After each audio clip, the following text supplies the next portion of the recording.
It looks like a quirky little love story about a nervous New Yorker and a woman in a too big hat.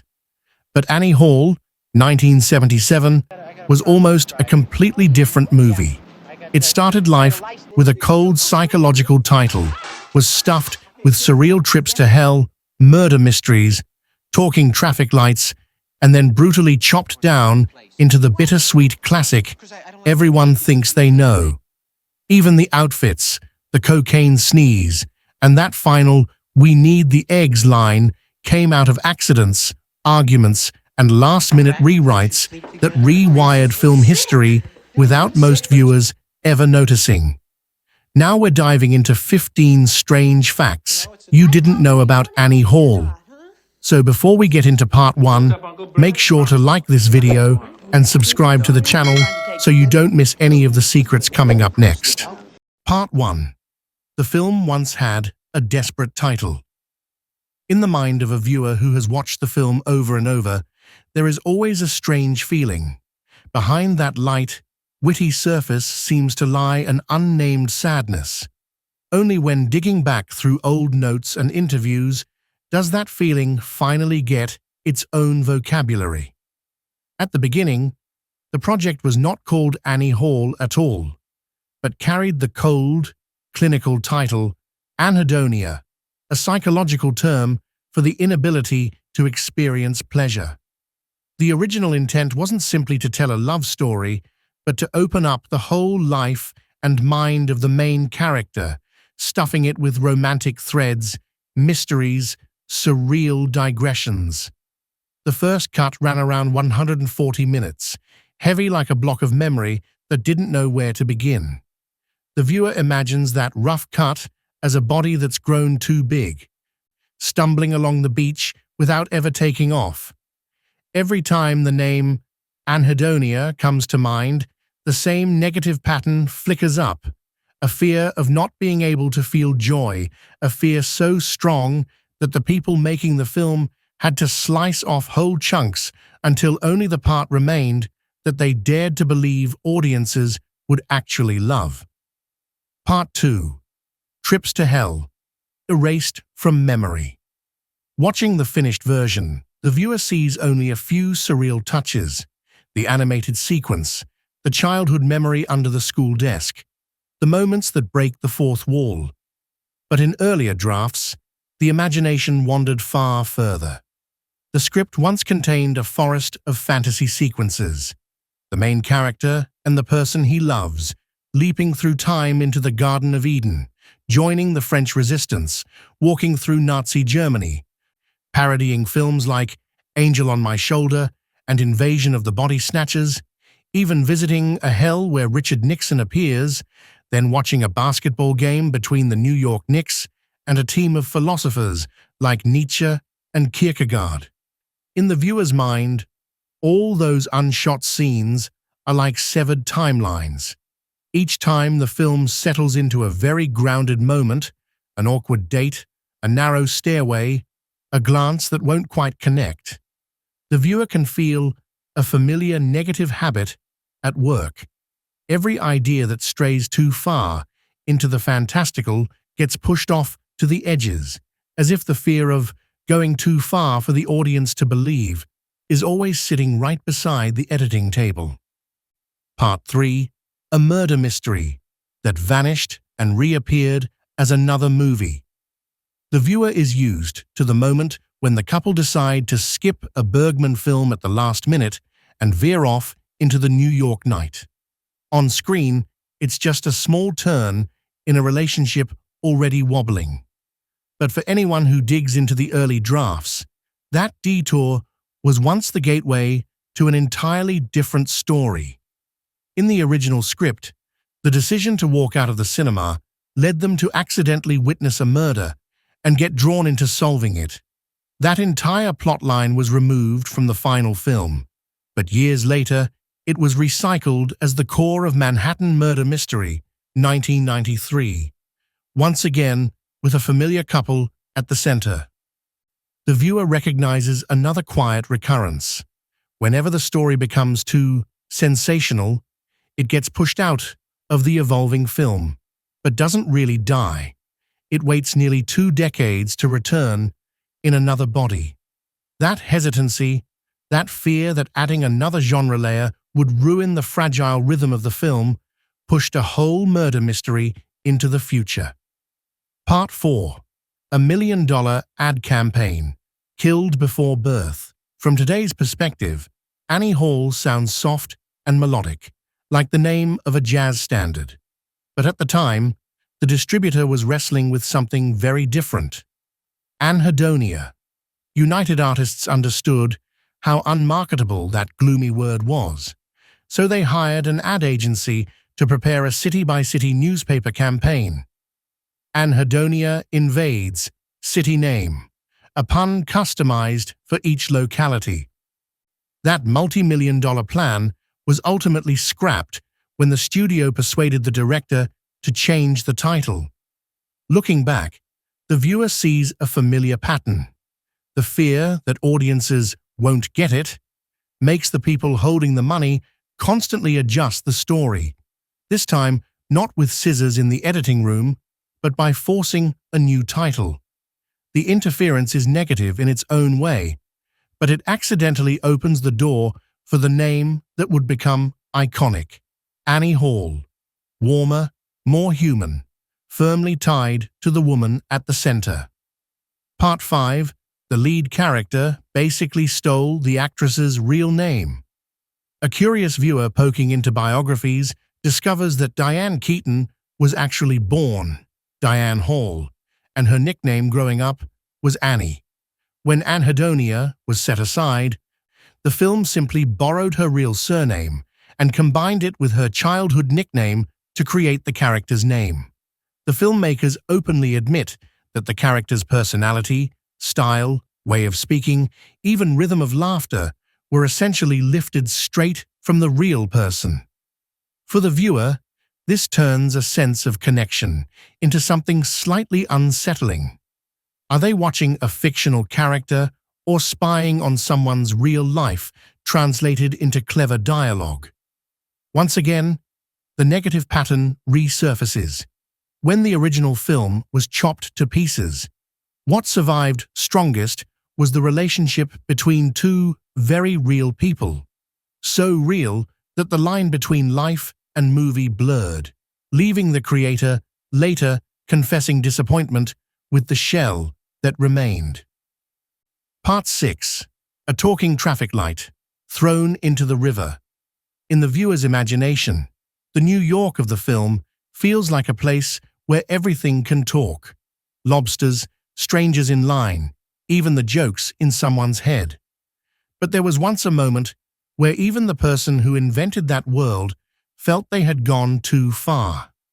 A fantasy scene near the end originally featured a traffic light that could speak. It cooed to the main character, urging a cross-country flight to win back his lover in a cute rom-com tone that even the director came to hate. As the story goes, he despised the scene so much, he threw the film reel for it into the East River. To the behind-the-scenes obsessed viewer, that extreme act is yet another variation of a recurring self-destructive impulse. The same person who cut nearly 50 minutes worth of footage now deletes another scene for being too soft. The fear of becoming sappy repeats itself, wiping out any moment of romance that's too straightforward, leaving behind only the kind of emotion that's held back, redirected through bitter jokes and sideways humor. Part 7. The crazy outfit that almost didn't make it. On screen. From a modern viewer's angle, the wide-brim hat, vest, tie, and baggy trousers of the female lead feel inevitable, a fashion icon. But on set, that outfit was once labeled crazy. Most of the wardrobe in the film consists of Diane Keaton's own clothes. She was already fond of menswear, layers, and quirky thrift shop finds. Costume designer Ruth Morley initially tried to tone it down, arguing that such dressing was weird, misaligned with the accepted image of women on screen at the time. In the end, all attempts to correct the look failed. the clothes stayed and exploded into a real-world trend. The viewer sees here another cycle of the same negative behavior. The system always tries to force everything back into a safe template, from the title of the film to how a female character should dress. But each time that effort at control fails, something new appears. This time, a woman confidently wearing men's clothes without asking permission, turning difference into a new standard. Part 8. The split-screen therapy scene. Made the old-fashioned way. Viewers often remember the scene where the couple lie on separate analyst couches, each in their own box on the screen, answering their therapist's questions. It looks like an elegant split-screen effect, but the way they did it was utterly old school. Instead of relying on optical compositing, cinematographer Gordon Willis actually built two sets right next to each other with a thin wall between them and shot both halves at once. The characters are talking to different people, but their rhythms have to align as if they were sharing a single mind cut in half. In the mind of the structurally obsessed viewer, that scene becomes a miniature of the entire film. Two fragments of memory, two versions of the same relationship set side by side, not looking directly at each other, but still influencing one another. And again, the fear of being too artificial hovers in the background. If they had faked it technically, instead of staging it for real, maybe it would have felt less like two people truly existing in the same moment of time. Part 9. The cocaine sneezing disaster was a real accident.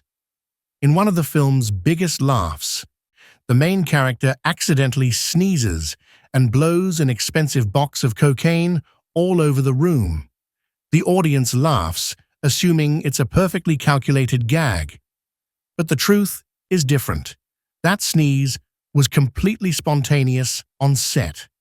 When the white powder exploded everywhere, the shocked reactions of the other actors were real. For a brief moment, nobody was sure whether the shot had been ruined. Because test audiences laughed so hard at that moment, the accident was immediately promoted to canon and left exactly as it was in the final cut. For the viewer tracking recurring patterns, this is a delightful reversal. Countless carefully scripted, well-prepared scenes get cut for not generating enough laughter. While a moment that wasn't planned, a moment that seemingly ruined the character's attempts to look cool, becomes the soul of the sequence, showing that clumsy embarrassment is really the true nature of this world. Part 10. The editing rhythm is slow by Hollywood standards. Modern audiences, used to very rapid cutting, may find Annie Hall slow, lingering over long circular conversations. But in the context of 1977, that slowness was a deliberate, unusual choice. Film scholar David Bordwell has calculated that the average shot length in Annie Hall is about 14 seconds, 2 to 3 times longer than the average Hollywood film of the same year, which typically sits around 4 to 7 seconds. That gives room for meandering talk, awkward pauses, and glances that refuse to meet. For the viewer, that pacing makes a recurring negative pattern visible. The main character is constantly trapped in his own head, talking in circles, sabotaging good moments with acidic jokes. The longer the camera holds, the clearer that self-sabotage becomes. The film doesn't flee from it with quick cuts, but forces the audience to sit and watch every missed chance for happiness play out in full. Part 11. Truman Capote looks just like Truman Capote. In one Manhattan street scene, the main character comments on various passers-by until he spots a man and calls him the winner of the Truman Capote look-alike contest. The audience laughs, assuming it's a meta-joke. But anyone who bothers to check finds that the punchline is even sharper. The man who looks like Truman Capote is Truman Capote himself, a famous writer reduced to an unnamed extra, then labeled a copy of his own public image in the dialogue.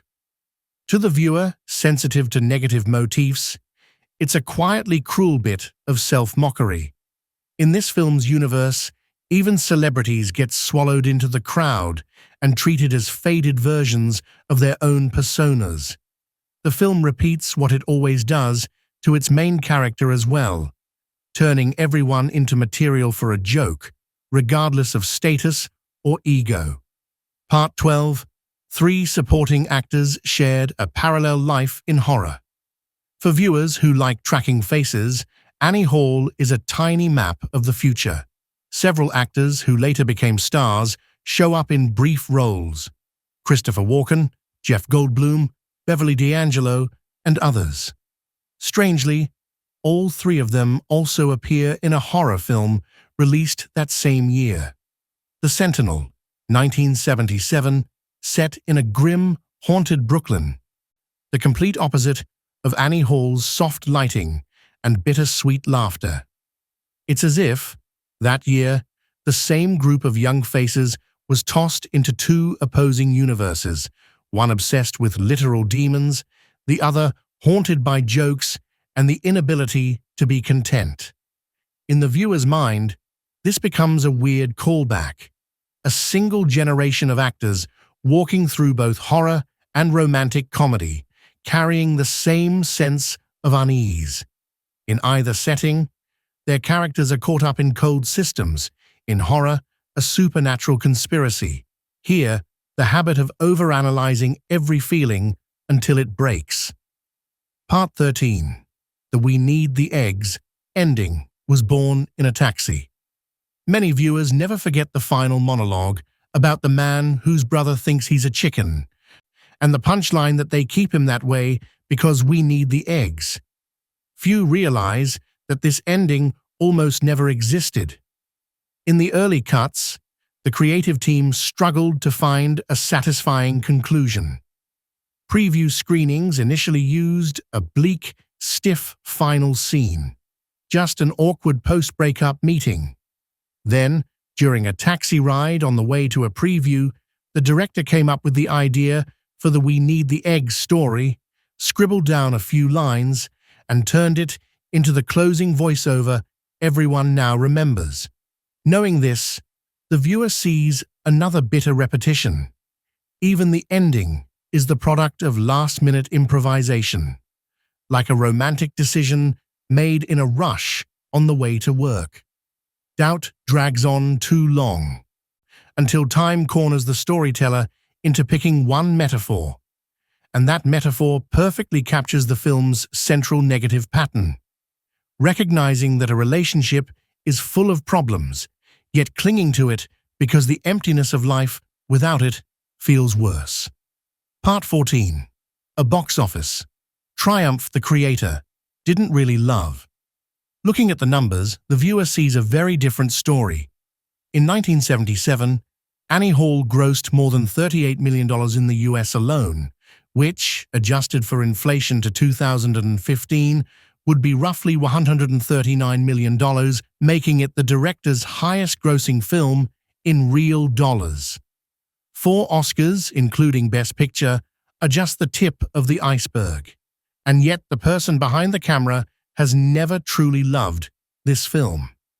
Years later, he would call it only the shell of the original vision, something that had to be trimmed down to fit a simple story about 2 people and their relationship. The bigger the success, the more that strange disappointment stands out. The outside world celebrates what the inside sees as the result of repeated compromises. For the viewer, this is the largest recurrence of the same negative impulse. A character obsessed with emotional lack creates a film about that obsession, then feels dissatisfied when others cherish it. The feeling of never good enough doesn't just belong to the on-screen persona. It spills over onto the person who built the story in the first place. Part 15. A love story sewn from discarded pieces.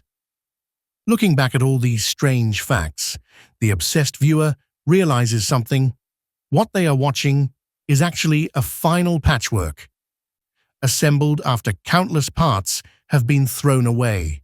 The big fantasy set pieces, the murder plot, the talking traffic light, the overlong scenes, all of them left on the cutting room floor to make room for one single line of thread. Two human beings, one relationship, and the constant sense of never quite being able to hold on to happiness. Yet the sacrificed elements still cast their shadows over every frame that remains. Every joke, every sneeze, every crazy outfit that managed to stay carries the ghost of what was lost. The scrapped ad campaigns, the scenes thrown into the river, the titles erased from the poster.